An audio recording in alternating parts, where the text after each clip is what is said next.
사마리아와 예루살렘이 지도자들로부터 심히 타락하고 부패했습니다. 또한 인간관계가 무너졌습니다.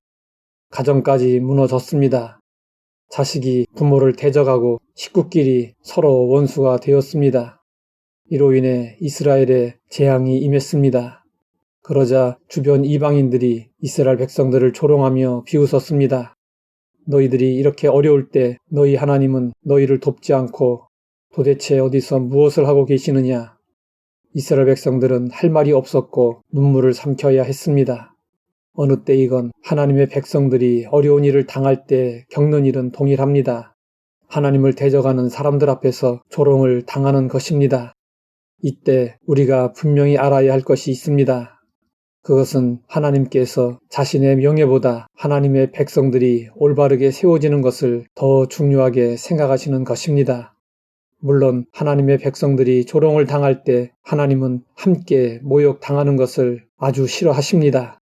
이방인들이 오만하게 말하는 것을 아주 싫어하십니다. 그럴지라도 하나님은 자기 백성들의 죄를 내버려 두시는 분이 아니십니다. 조롱을 당할지라도 바로 세우시고자 부모가 자식을 징계하듯 하십니다. 하나님은 수없이 자신의 백성들과 함께 조롱을 받으셨습니다. 그리고 나서 하나님은 자신의 손상된 이름을 회복하셨습니다. 또한 조롱과 멸시를 당하던 백성들도 다시 살아나게 하셨습니다. 그러므로 미가 선지자는 외쳤습니다.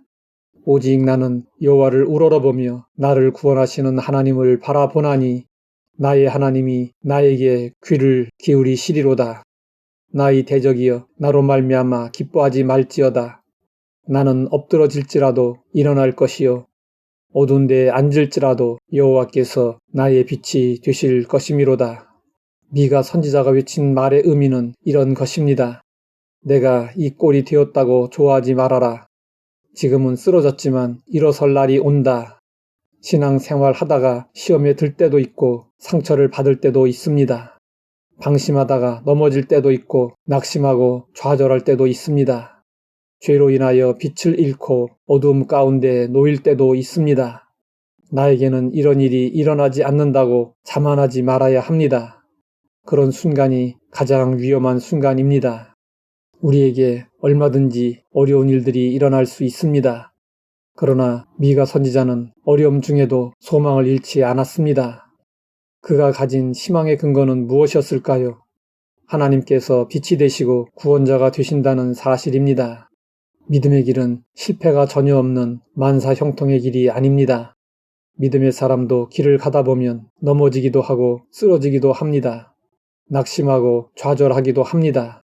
그럴지라도 믿음의 사람은 결국 다시 일어납니다. 하나님께서 붙들어 주시기 때문입니다. 우리는 하나님의 택함을 받은 하나님의 백성입니다. 우리는 하나님의 소유입니다. 하나님은 우리의 삶에 개입하십니다. 하나님은 방관자가 아니십니다. 하나님은 우리의 목자이십니다. 하나님은 우리를 돌보시고 지켜주시고 인도해 주십니다. 성경은 말씀하고 있습니다. 대저 의인은 7번 넘어질지라도 다시 일어나려니와 악인은 재앙으로 인하여 엎드러지느니라. 하나님의 백성이라도 잠시 엎드러질 수 있습니다. 하지만 반드시 다시 일어나게 됩니다. 하나님의 백성들은 절대로 망하지 않습니다. 바울은 그 사실을 이렇게 고백했습니다. 우리가 이 보배를 질그릇에 가졌으니 이는 심히 큰 능력은 하나님께 있고 우리에게 있지 아니함을 알게 하려 함이라. 우리가 사방으로 우겨쌈을 당하여도 쌓이지 아니하며 답답한 일을 당하여도 낙심하지 아니하며 박해를 받아도 버림받지 아니하며 거꾸로 뜨림을 당하여도 망하지 아니하고 우리는 질그릇이지만 보배이신 예수님을 모시고 있습니다. 그러므로 우리도 바울과 동일한 믿음의 고백을 할 수 있어야 합니다. 믿음으로 담대히 선포하십시오. 나는 사방으로 우겨쌈을 당하여도 쌓이지 않는다. 답답한 일을 당하여도 낙심하지 않는다. 박해를 받아도 버림받지 않는다. 거꾸로 뜨림을 당하여도 망하지 않는다. 믿음의 고백대로 하나님께서 은혜를 베풀어 주실 것입니다. 하나님 아버지, 넘어지고 쓰러질지라도 다시 일어나게 하시니 감사합니다. 하나님께서 붙들어 주심을 믿고 인생의 위기를 극복하게 하옵소서. 예수님의 이름으로 기도드립니다.